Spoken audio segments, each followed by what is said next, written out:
माँ की आखिरी इच्छा। एक बार एक बूढ़ी माँ को उसके बेटे ने एक वृद्धा आश्रम में ले जाकर छोड़ा। इस माँ का ये वही इकलौता बेटा था जिसके लिए इस माँ ने जीवन भर संघर्ष किया।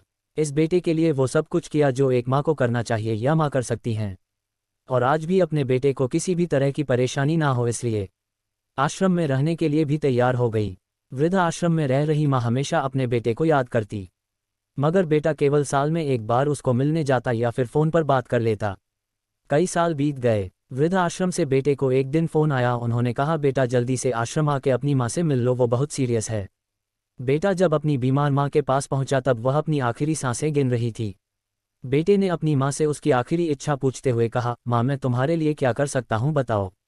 माँ ने कहा, बेटा इस आश्रम में गर्मी और मच्छर बहुत ज़्यादा है, यहाँ पर कुछ पंखे लगवा देना। फ्रिज ना होने की वजह से यहाँ पर हम बूढ़ों को कई बार भूखे पेट ही सोना पड़ता है, क्योंकि किसी ने दिया हुआ खाना खराब होने से नहीं बचा पाते।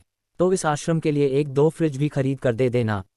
बेटे ने अपनी माँ की सारी बात सुनी और अपनी माँ से पूछा, आपने इतने साल यहाँ पर निकाल दिए पर आपने कभी भी यह बातें मुझसे नहीं कहीं, और अब जब आपके पास टाइम नहीं बचा है तब आप ये सब कह रही है, ऐसा क्यों? माँ ने बेटे को जवाब देते हुए कहा, बेटा मैंने गर्मी, भूख और पीड़ा सहन कर ली, लेकिन मुझे पता है जब तेरे बच्चे तुझे यहाँ पर छोड़कर जाएंगे तब तू ये सब सहन नहीं कर पाएगा। इसीलिए तेरी सुविधा के लिए मैं तुझे ये सब लगाने के लिए कह रही हूँ। दोस्तों, माँ की ये आखिरी लाइनें किसी भी बेटा या बेटी की आंखें खोलने के लिए सक्षम है।